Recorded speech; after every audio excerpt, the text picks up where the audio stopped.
পশ্চিমবঙ্গ সমগ্র শিক্ষা মিশনের নির্দেশে প্রত্যেক প্রাথমিক বিদ্যালয়ে, নির্মল বিদ্যালয়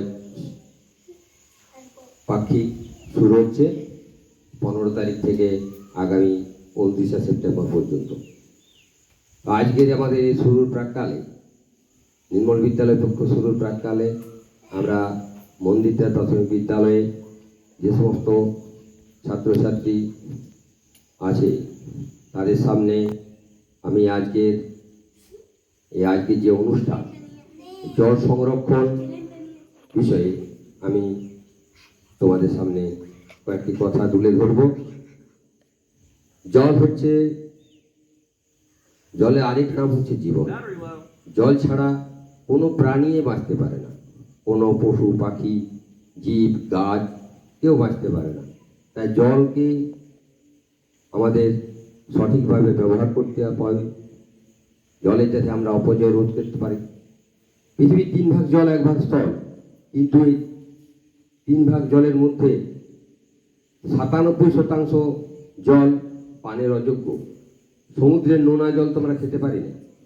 তাহলে 100 ভাগের 3 ভাগ জল কেবলমাত্র পানীয় জল। সেই পানীয় জলও আজ নষ্টের পথে। তাই আগামী দিনে যাতে পরবর্তী প্রজন্ম জলকে ভালোভাবে ব্যবহার করতে পারে, পানীয় হিসেবে ব্যবহার করতে পারে, সেটা আমাদের লক্ষ্য রাখতে হবে। আব্দুল কালাম আমাদের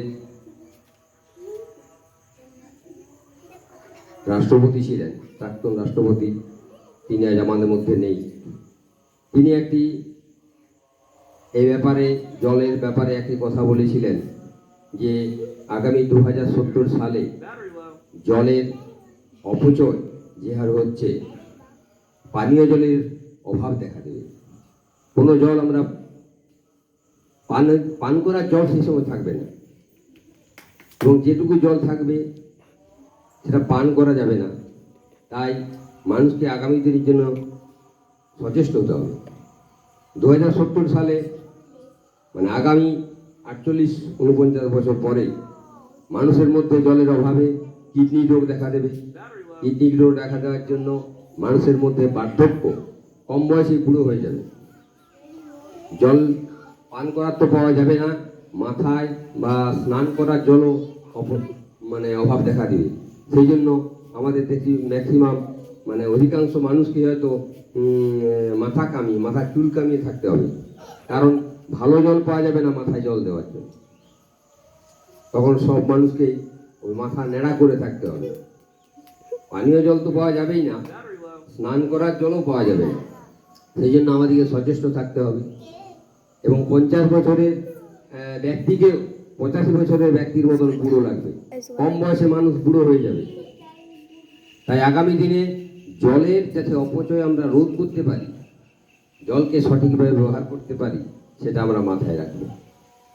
এ ব্যাপারে মহাত্মা গান্ধীজি একটি কথা বলেছিলেন যে পৃথিবীতে যা জল আছে মানুষের ব্যবহারের পক্ষে যথেষ্ট, কিন্তু সেই জল যদি মানুষের প্রয়োজনের থেকে লোভের জন্য বেশি ব্যবহৃত হয়, তাহলে কিন্তু আমাদের পরবর্তীকালে জল আমাদের কাছে দুর্লভ হয়ে যাবে। জলকে আমরা আর সেরকমভাবে পাবো না, পানীয় জল তো পাবোই না। তাই পৃথিবীর আগামী প্রজন্মকে যাতে আমরা ভালোভাবে রাখতে পারি, সেই নিয়ে আমাদের মন্দিরটার প্রাথমিক বিদ্যালয়ের ছাত্রছাত্রীরা সবাই শপথ নেব যাতে আমরা জল সংরক্ষণ করে আগামী প্রজন্মকে ভালো ভবিষ্যৎ দিতে পারি। নমস্কার।